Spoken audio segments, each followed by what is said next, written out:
Y el día de hoy justamente tenemos que hablar de la Revolución Mexicana, pero es imposible hablar de la Revolución Mexicana bajo la perspectiva de que queremos hablar más o menos una hora y cachito, un poquito menos de una hora tal vez. Entonces lo que hicimos, queridos amigos, para celebrar a esta gran nación, a este México insuperable, es justamente recopilar algunos de los datos y de las anécdotas más, no diría yo alocadas, pero descolocadoras de la Revolución Mexicana. No son las más famosas, algunas, otras sí, no son tal vez sus preferidas, pero estamos seguros de que van a aprender algo con nosotros el día de hoy. No son tampoco las más oscuras, Ajá. son 10 curiosidades. Curiosidades, top 10 de curiosidades revolucionarias Exacto, mexicanas. No hay más. Les van a Ahí gustar. está. Sí, me hubiera encantado, y sí lo busqué, ¿eh? Así como registro alienígena de la Revolución Mexicana. Sí lo buscaste. Pero no encontré nada suficientemente serio como para traerlo aquí a la mesa. Ya. Tristemente, pero sí encontré unas cosas rarísimas, como por ejemplo la participación extrañísima de Japón en la Revolución Mexicana. Claro. El gusto por la malteada de un famosísimo revolucionario, etcétera, etcétera, etcétera. Hay varias cosas que vale mucho la pena nombrar. Y el día de hoy justamente estaremos hablando de este top 10 de curiosidades de la Revolución Mexicana. Y comenzamos de inmediato, pero no sin antes decir ¡México! ¡México! ¡Qué grande eres! Listo, queridos amigos. ¿Todo bien? Ahorita todo mal. Ah, ¿todo mal? ¿Todo mal? Ah, ok.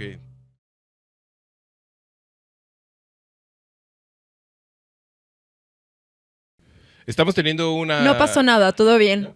un ligerito problema técnico, pero todo esto se va a resolver en la edición. Si usted tiene Patreon, querido amigo, le aplaudimos y lo celebramos porque usted tiene el privilegio absoluto de ver de escuchar a Hermoso y a Fer perdiendo el control y a nosotros tratando de surfear las complicaciones de la vida digital. Y riendo mil. Exacto, si ustedes son Patreons, podrán ver de primera mano esa extrañísima relación que tienen las computadoras de este lugar con Sebastián, que solo responden a su presencia. A su presencia, a su campo magnético. Ajá. Electromagnético, de inmediato la computadora se siente hostilizada. O Como súper segura, ¿no? Como lo en general la sabemos. vida a su alrededor, pero las computadoras de verdad dicen, esto no lo puedo tolerar. No otra vez. No otra vez. No, yo lo veo al revés. Se Es sienten apapachadas por ¿Verdad? él. Como Sí. se sienten... Porque Ah, él ya las llegó. cuida, él Sí. las procura. Es como cuando a Rambo lo llevan al calabozo en Colorado y se acuerda de Vietnam. Que por cierto, qué buen look el de Rambo en Vietnam, por cierto, acabo de ver Rambo 1. Qué gran película, por otro lado, pero por el primer lado, tenía como bigote de motociclista en los calabozos vietnamitas. Wow. Sí, extrañísimo. En fin, ¿lo retomamos? ¿Necesitas algún tipo de señal para la edición? ¿Quieres que volvamos a hacer el México? ¿No? Ok, perfecto. Bueno, pues continuamos, queridos amigos, y es momento de perdernos en este top 10 de curiosidades de la Revolución Mexicana. ¿Por qué? Wow. Pues porque el proceso revolucionario mexicano tiene una conexión absoluta con el 2024. O sea, el hecho de que estemos teniendo una conversación con Morena, que Morena y Andrés Manuel López Obrador hayan enaltecido a figuras como Francisco I. Madero, que me acabo de enterar que I es por Ignacio y No por Indalecio. y no era simplemente un I, Francisco y Madero, como yo siempre lo pensé, o que Lázaro Cárdenas se haya vuelto una figura tan tutelar en los últimos años, o que Claudia Sheinbaum esté llevando las riendas de este país. Todo tiene que ver con el proceso revolucionario mexicano, uno de los más importantes de la historia del siglo XX, el primero, como decíamos hace rato, adelantándose a la revolución bolchevique, por ejemplo, y también uno de los procesos bélicos y sociales más fotografiados, tal vez el primero que fue tan retratado, Sí. Tan documentado. tan documentado en términos de video, ¿no? Por ejemplo, ¿no? Fotografiado, pues ya la Guerra Civil Norteamericana, muchos otros, pero ya en términos de video, de noticias, de periodismo, de reportajes, Hubieran amado etcétera. TikTok e Instagram. No, bueno, hubiera sido el deleite de estos amigos. Dicho esto, tenemos un video que ver y comenzamos este top 10 de curiosidades de la Revolución Mexicana. En la madrugada del 7 de junio de 1911, en la Ciudad de México se registró un fuerte sismo que cuarteó edificios públicos y abatió 250 casas, con el recuento de algunas decenas de víctimas.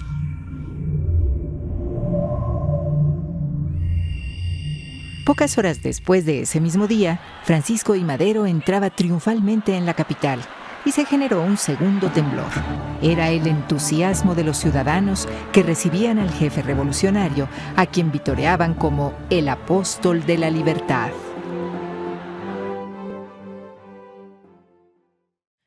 Saludamos a Lina, que le echa ganas a veces, muy pocas veces, la verdad, a sus contenidos. Pero sí, ¿sabían que la llegada de Madero a la capital coincidió con un sismo más? Seguro la gente creyó que era su culpa. Ay, tal vez. Seguramente él creyó que era su culpa. Por Yo otro lado, creo ya que estaremos sí, hablando al respecto, ya ya veremos estaremos por hablando al qué. respecto. Pero tenemos que comenzar contigo, Sabi. Hablando de Madero, se dice que esta fue una revolución sui generis, Ujú. porque Madero dio fecha y hora exacta para invitar a los mexicanos a levantarse en armas. Fecha y hora exacta. Ujú. Y ahora no te acuerdas tú de la fecha. Qué mala onda con 20 Madero. de noviembre. Él llegó... 20 de noviembre, 6 de la A tarde. las 6 de la tarde. Ajá, Ok. llegó un día y dijo, va a ser el 20 de noviembre, domingo 20 de noviembre a las 6 de la tarde. Ok. ¿Por qué a las 6? Ya iba a oscurecer Madero. Ahorita les voy a explicar por qué. Oh, Dios mío. Sí, ya. Pues ese es el primer dato que tenemos. De hecho, es la única revolución de la historia que Ujú. tiene el levantamiento tan cronometrado. Tan específico. Ahí está. Entonces, literal, mandó te invito a mi primera revolución Sí. con fecha y hora. Te invito a mi Fecha primer y hora. levantamiento armado, ¿sí? ¡Wow! Increíble Madero. ¿Qué tipo tan Domingo 20. Le he agarrado un respeto peculiar después de mi diminuta investigación de estos últimos días. Al pequeñito de macabro. de estas últimas horas, en realidad.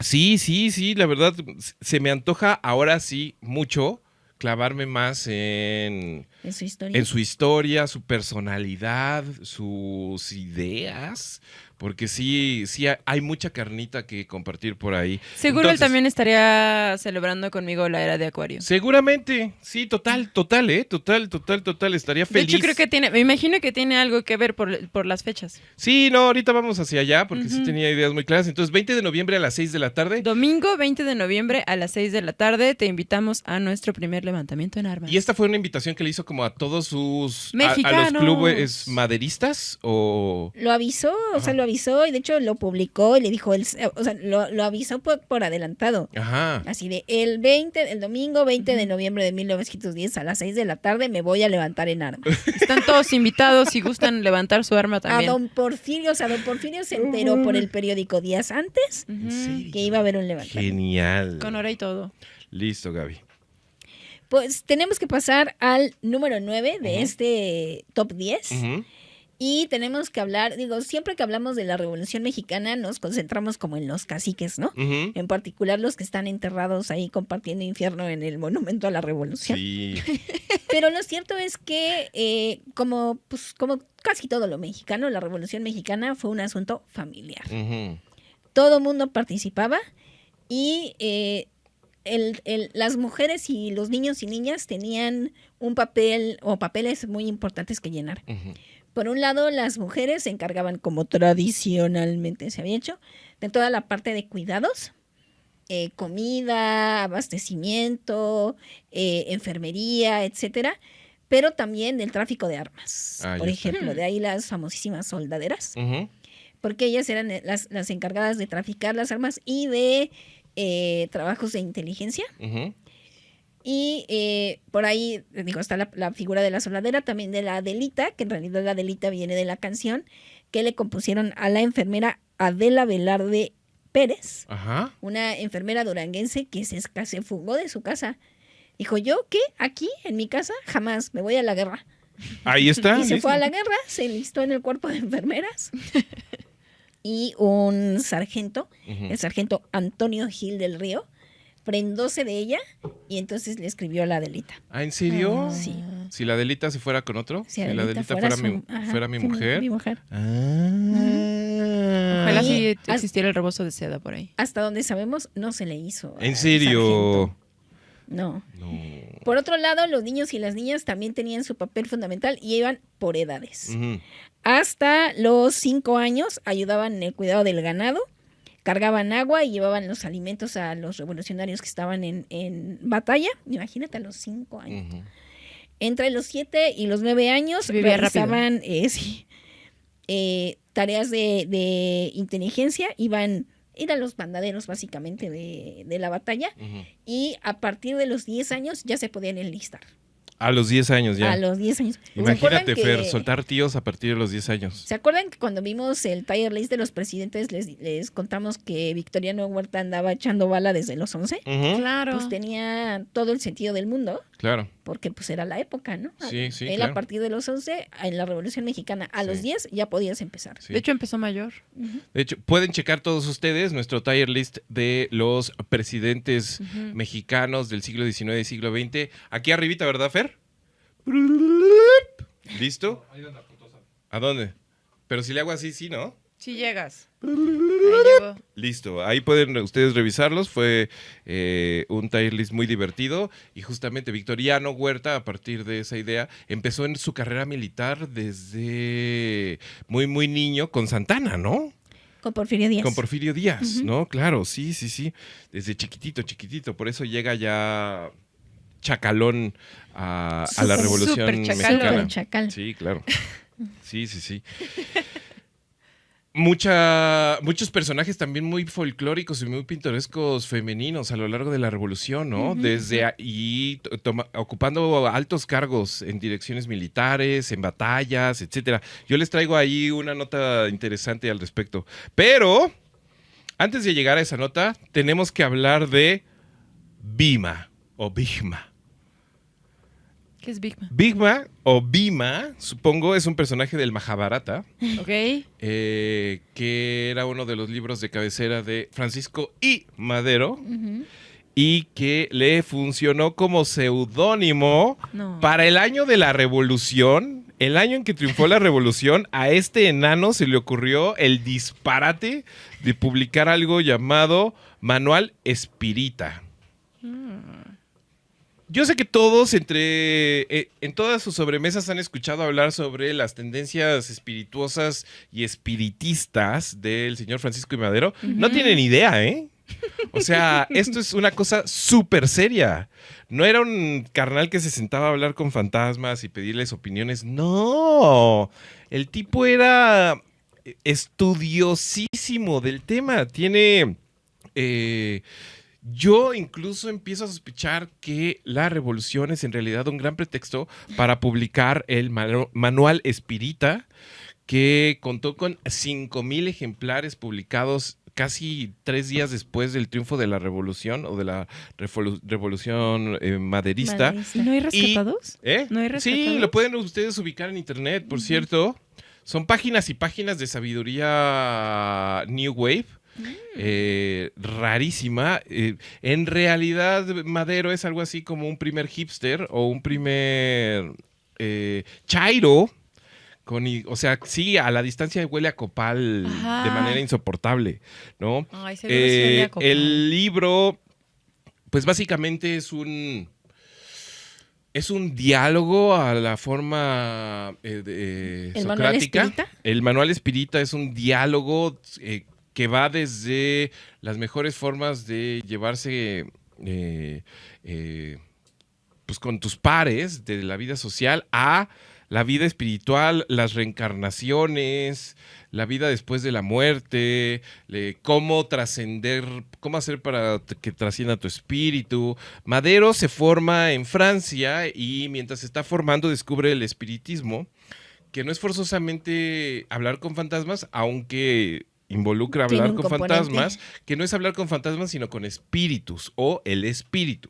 La idea de Madero, que era parte de una sociedad secreta llamada Espírita, es que el espíritu trascendía al cuerpo, la reencarnación existía, el espíritu no se iba a ningún lado, convivíamos con espíritus todo el tiempo y que había formas y técnicas científicas, según él, incluso dichas por él, en donde uno podía dominar la técnica para sacar a tu espíritu de tu cuerpo, que tu espíritu se pusiera a pasear por aquí y por allá, y diferentes técnicas así medio... Pues muy en la onda del Sí. romanticismo del siglo XIX, Sí, ¿no? total, Trascender total, el cuerpo y demás. Sí, mira, la dedicatoria de Manual Espírita, que por cierto, escribe, ¿sabes cuándo? Cuando... En medio de los madrazos. En sus ratos libres. Mientras está el carnal así como marchando de Estados Unidos hacia la Ciudad de México, mientras va conociendo a estos salvajes absolutos, a estos hombres hechos y derechos, a los cuales espero no les haya comentado nada de esto. Seguro sí Porque lo si hizo. se los comentó, por eso se murió tan joven, muy claramente. Pero mientras iba pasando eso, iba escribiendo el Manual Espírita. Así, bajo la luna, frente a una vela Hombre de disciplina. languideciente. Y lleva, por ejemplo, esta dedicatoria. Que llueve luz a las conciencias, paz y tranquilidad a los corazones, que sirva para enjugar muchas lágrimas, para guiar muchas almas por el sendero del bien y los deseos del autor, entonces estarán satisfechos. Ahí está. Oh. No lo publica como Francisco y Madero, tiene por lo menos esa gota de pudor, pero sí lo publica, 5,000 ejemplares, 1910, está circulando sin control por todos lados, escrito en 1909. Dicen que por ahí su compa Pino Suárez fue el que le dijo, no la jodas, o sea, sácalo con seudónimo, Pues puede ser. porque Sí, claro. va a ser un desmadre. Sí, no, sí, o sea, Francisco, por favor. se completa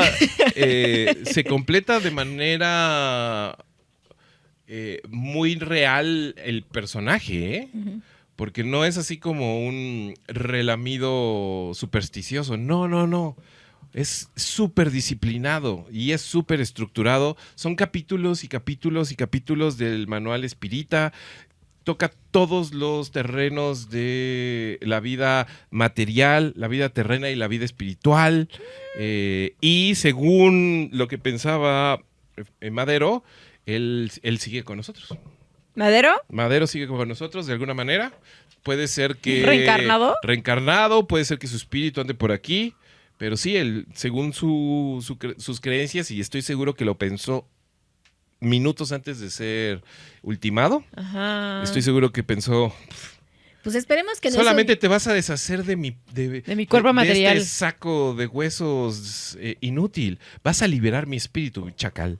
Esperemos que no esté reencarnando en su parentela consanguínea, Ay, sí, no. Ay, no. porque ese ser despreciable llamado Gustavo Madero no tiene una pizca de cosa interesante. Sí, Sí, no. no. Pero bueno, donde quiera que estés, Madero, te saludamos, Francisco y Madero. Seguro sigue aquí. Porque según lo que enseñabas en el Manual Espírita, por acá andas. Pues sí. Entre Madero hay otro millón de muertos que nos dejó la revolución. Ujú. Pero eso no es cierto. ¿No es cierto? No es cierto. ¿Cómo? Lo decimos todo el tiempo. Sí. Se conoce como una de las revoluciones con más muertos, ¿no? Ajá, claro. Que costó 1 millón de muertos. Ajá. Es un dato falso. Es un dato falso. Sí, la mitad de los muertos, aproximadamente 500,000, fueron provocados por la pandemia de influenza de 1918, también llamada el trancazo, El...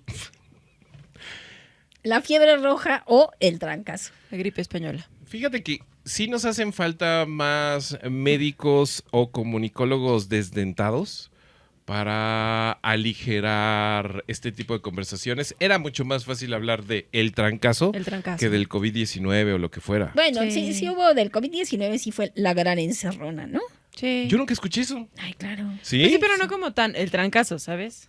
Yo nunca escuché la gran encerrona. Además, la palabra encerrona, ¿Fracasó? no. No, Ajá. no lo conocemos todos. El trancazo, entonces. El trancazo golpeó bastante fuerte a Chiapas, Coahuila, Chihuahua, Durango, Hidalgo, ¿Por qué te ríes de Chiapas, güey? Guanajuato, Jalisco, No puede estar Michoacán, viviendo así Sinaloa Chiapas durante mucho más años. y Tlaxcala. Me reí del gran chiste de Xavi. ¿Cuál? El trancazo golpeó fuerte. Ah, ya.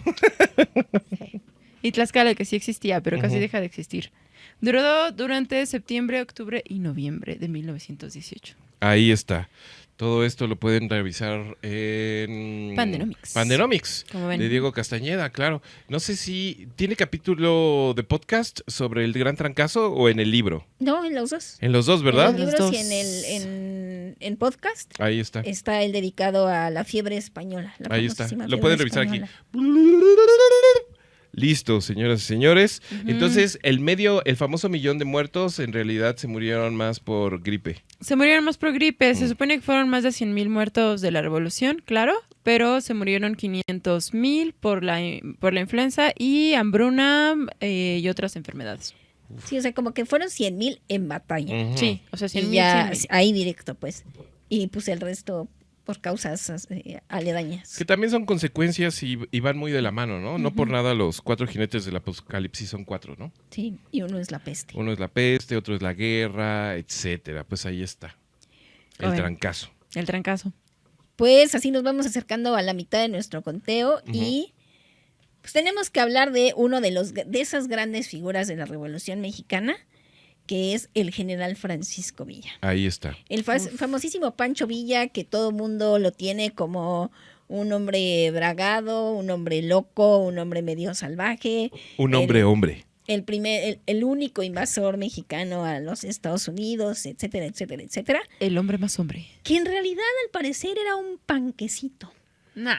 Yo traigo un dato muy chistoso de que sí me digo así como, ¡ay, Pancho! Tenía una particularidad, una particular debilidad por el mundo infantil. Ajá. O sea, para empezar tuvo 26 hijos. Sí. Ahí está, pues forzosamente te gustan 2 cosas ahí, ¿no? Sí. Tuvo 27 esposas, bueno, 27 parejas conocidas, aunque sea- una oficial. ¿Con cada una tuvo Ajá. hijos? ¿O... ¿Uno de cada una? Sí, Ah. pero una sin hijo porque tiene 26 hijos y 27 esposas. Ya, ahí está. ¿No? Y él estaba muy preocupado por la formación de los críos. Ujú. De hecho, él siempre decía que a él lo único que le había faltado en la vida había sido cultura.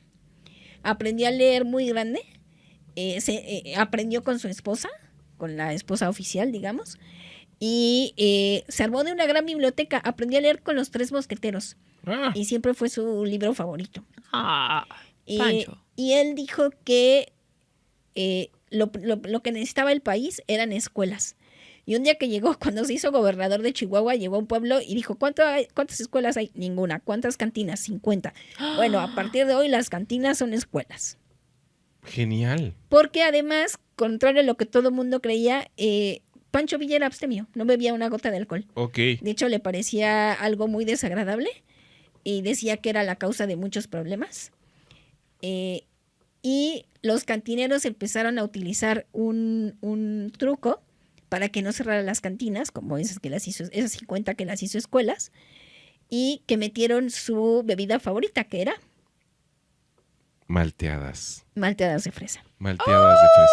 Al parecer, a Pancho Villa le encantaba la fresa, le No podía, encantaba el no helado podía. y le encantaban las malteadas. Sí, era capaz de despellejar a alguien para Tan conseguir una así malteada. Que se Son muy cruzaba el ricas. gringo a Ajá. comprar malteadas y a comprar helado. Ajá. Y dentro del abastecimiento traía helado para sus malteadas. Él sabía lo que era ¿No les importante parece en la vida. genial? De hecho, la anécdota está que cuando se reúne aquí en la Ciudad de México con Zapata, famosísimo alcohólico, Ajá. Zapata le dice que no va a cerrar un trato con alguien que no beba alcohol, Ujú.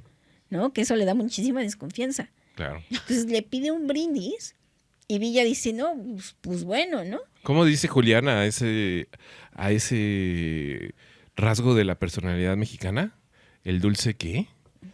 Ay. Algo del altiplano mexicano. Sí, Ajá. el dulce lamento. El dulce lamento del altiplano mexicano. Sí, claro. Zapata es un ejemplo total del Sí. dulce lamento mexicano. Y entonces Villa tuvo que ceder y se echó un trago de mezcal que escupió de inmediato.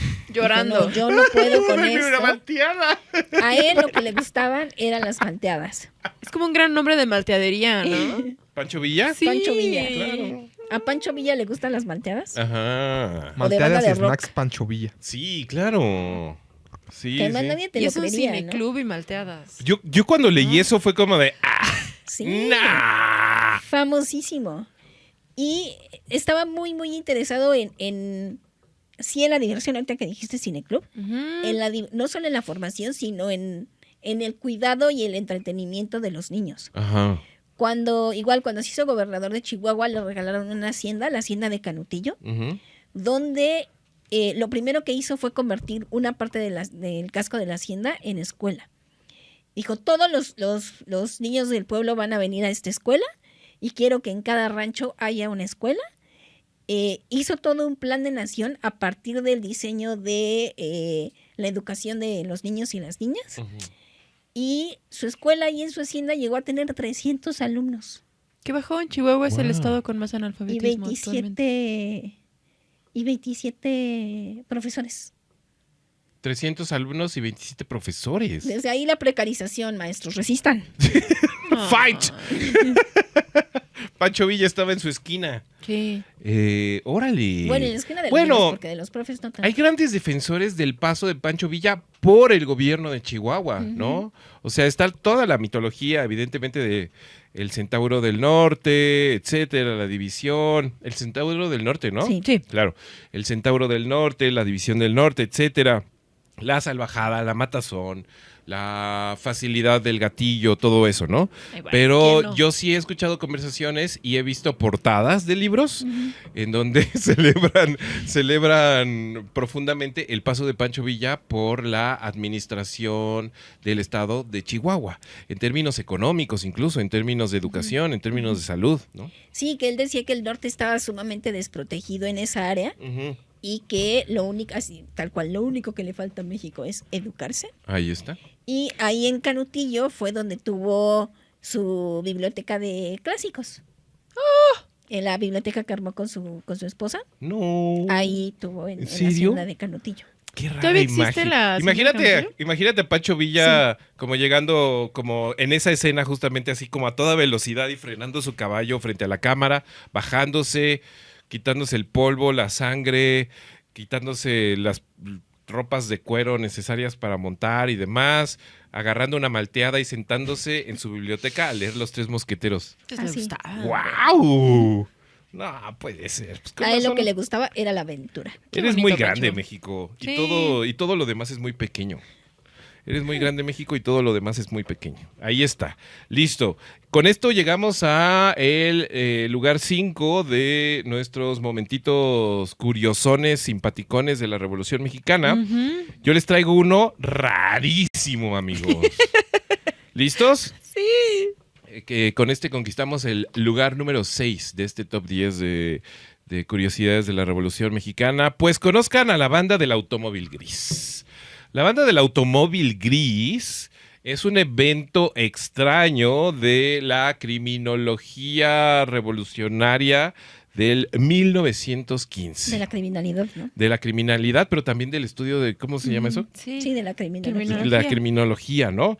¿Qué era la banda del Automóvil Gris? Pues algunos dicen que eran unos pillos vestidos de militares en un automóvil gris y que hacían redadas y asaltos y sobre todo incautaciones a casas, gente rica, etcétera.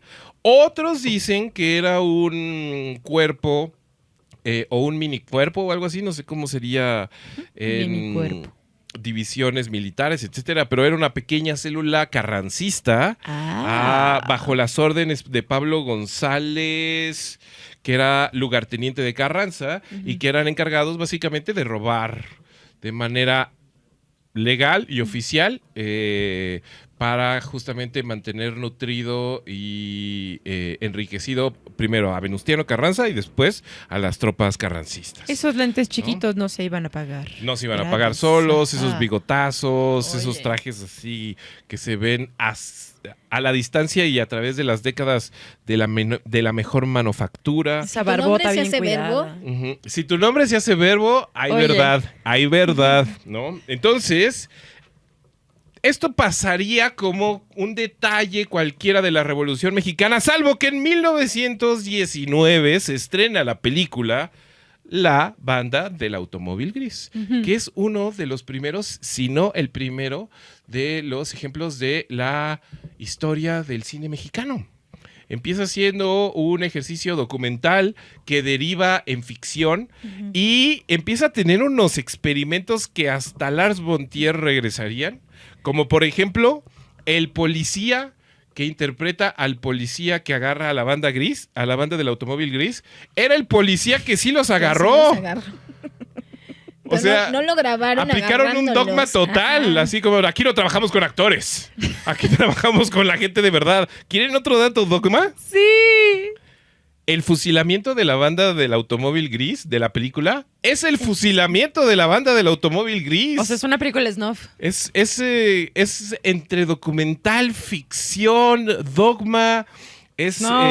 Empieza siendo una película silenciosa, después empieza teniendo... La misma familia le pone música y a partir de ahí, pues ha adquirido color, ha perdido color, ha ganado escenas, ha perdido escenas, etcétera. Lo cierto es que es un hito. Es un hito para el cine nacional. Es uno de los primeros ejemplos de largometrajes.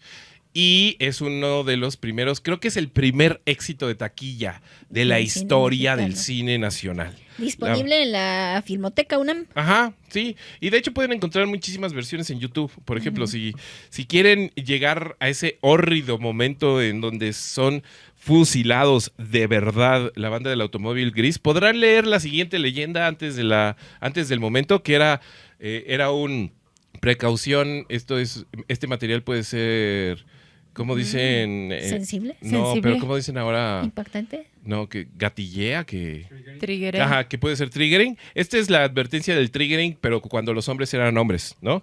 La escena del fusilamiento a su natural horror reúne su autenticidad. Con su absoluto realismo, hemos querido demostrar cuál es el único fin que espera al delincuente. Ay, güey.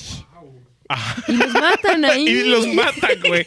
No solo los matan, los rematan, ¿eh? O sea, es un fusilamiento y después los gendarmes que se ve que son acuciosos se acercan y después te enteras que es la verdadera banda. Es la verdadera banda del automóvil gris, ¿no? Y es chistoso porque ese es el primer momento de filmación. O sea, todo empezó con la filmación de ese fusilamiento y luego fueron las después otras. recrearon con la ayuda del policía que los agarró y que fue el protagonista de la película entera. ¡Qué locura!, ¿no? Sí. Sí, yo sabía que era un hito y sabía que es una conversación constante, como en el mundo, así como de las mejores películas mexicanas de la historia, etcétera. Las primeras. No y sabía eso, todos ajá. estos detalles, es una locura. En fin, queridos amigos, estamos alcanzando la mitad de esta emisión con los momentos curiosones, las notitas jocosonas de la Revolución Mexicana. Les traemos 10 y sus bonus tracks.